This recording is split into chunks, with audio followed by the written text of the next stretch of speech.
ઈડર લાકડાના રમકડાની વાત આવે અને આ શહેરનું નામ ન ગુંજે તેવું બને જ નહીં। એક સમયે 300થી વધુ કારીગરોનો ધમધમતો આ ધંધો જે આજે માંડ 2 થી 3 દુકાનો પૂરતો સીમિત થઈ ગયો છે। ચીની રમકડાના પ્રવાહમાં ઈડરની આ પૌરાણિક કલા લુપ્ત થવાના આરે છે। શું સરકાર આ ઐતિહાસિક વારસાને બચાવવા માટે કોઈ પગલું લેશે? જુઓ અમારા વિશેષ અહેવાલમાં।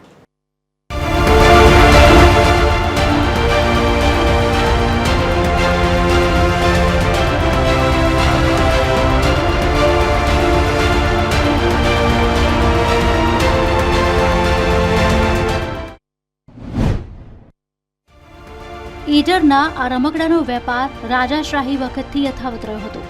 દુધઈ બાવળ, નીલગિરી અને સાગના લાકડામાંથી બનતા આ રમકડાની માંગને કારણે ઈડર વિશ્વમાં જગ પ્રખ્યાત બન્યું હતું। બાળક જન્મથી લઈને લગ્ન સુધી લાકડાની ચીજવસ્તુઓનો વપરાશ થતો હતો। વિદેશથી પણ લોકો ખાસ ઈડરની મુલાકાત લેતા હતા। ઈડરની અંદર ખરાદી બજારની અંદર ખરીદવા આવ્યો હતો રમકડા, તો એક સમય આ રાજાના વખતની આ જે પરંપરા ખરી છે રમકડા બનાવવાની એ બહુ વર્ષો જૂની છે અને ખૂબ જ વિશ્વની અંદર ખૂબ જ આની ઓળખ હતી ઈડરની। ઈડરના રમકડા ખૂબ જ પ્રખ્યાત છે। અત્યારે હું ખરીદવા આવ્યો હતો તો એક પણ દુકાન ખુલ્લી નથી અને આપણે જાતે ખોલાવી પડતી હતી દુકાન કે અમારે રમકડા લેવા છે। અત્યારે એકદમ પરિસ્થિતિ ખૂબ જ વિકટ છે અને આ વખતે જે ચાઇનાના જે પ્લાસ્ટિકના જે અવનવા જે રમકડા છે તેનાથી બાળકોને નુકસાન થાય છે અને જે મોઢામાં નાખી છે તો ઇન્ફેક્શન થાય છે। તો સરકારને નમ્ર વિનંતી છે કે આ જે ઈડનના આપણે જે પ્રખ્યાત રમકડા ખરા એ પાછા ફરીથી ઉત્પન્ન થાય અને આખું ઈડનનું બજાર ધમધમતું જાગે એ સરકારને નમ્ર વિનંતી છે સ્વદેશી અપનાવવા માટે।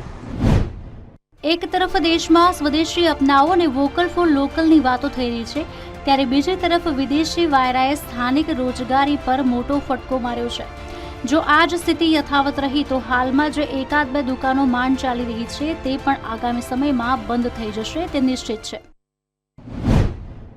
રમકડા બજારના અંદર જે વર્ષોથી અમારા કારીગરો જે કામ કરતા હતા, અલગ અલગ વેરાયટીમાં રમકડા બનતા ને સરકારની યોજનાઓ ઘણી બધી બનેલી છે દિલ્હીના અંદર, ગુજરાત ગવર્મેન્ટની, પણ જે સ્થાનિક અહીંના અમારા જે કાર્યકર્તાઓ છો, સરકારીના માણસો બધા જે વસ્તુ બનવી જોઈએ, જે આવી જોઈએ પ્રોપર આત્મનિર્ભરની વાત થાય છે પણ એ પ્રોપર કામ થતું નથી। એટલે એના માટે કંઈક સારા પગલાં લે તો સરકાર સારું, નહીં તો આવા ટાઈમમાં કોઈ જોવા મળશે નહીં અહીંયા કારીગરો। 200 વર્ષ જૂનો ધંધો છે ને અમારા જે બધા લગભગ 250 કારીગર હતા તો સરકાર અમને કંઈક મદદ કરે તો ફરીથી એ ધંધો જીવિત થાય। બાકી અમારા જે કારીગરો હતા એ હવે 15 કારીગરો રહ્યા છે। સરકાર કંઈક મદદ કરે તો એમના માટે સારામાં સારું છે। ગુજરાતનું ગૌરવ ગણી શકાય તેવી આ લુપ્ત થતી કલાને બચાવવા માટે સરકારી સહાય, નીતિગત ટેકો અને યોગ્ય માર્કેટિંગની તાત્કાલિક જરૂર છે। તંત્ર દ્વારા સત્વરે પગલાં ભરાય તે અનિવાર્ય છે। જો કે આવા પગલાં ક્યારે ભરાશે એ તો સમય જ બતાવશે। નીતિન પટેલ, TV 13 ગુજરાતી, સાબરકાંઠા।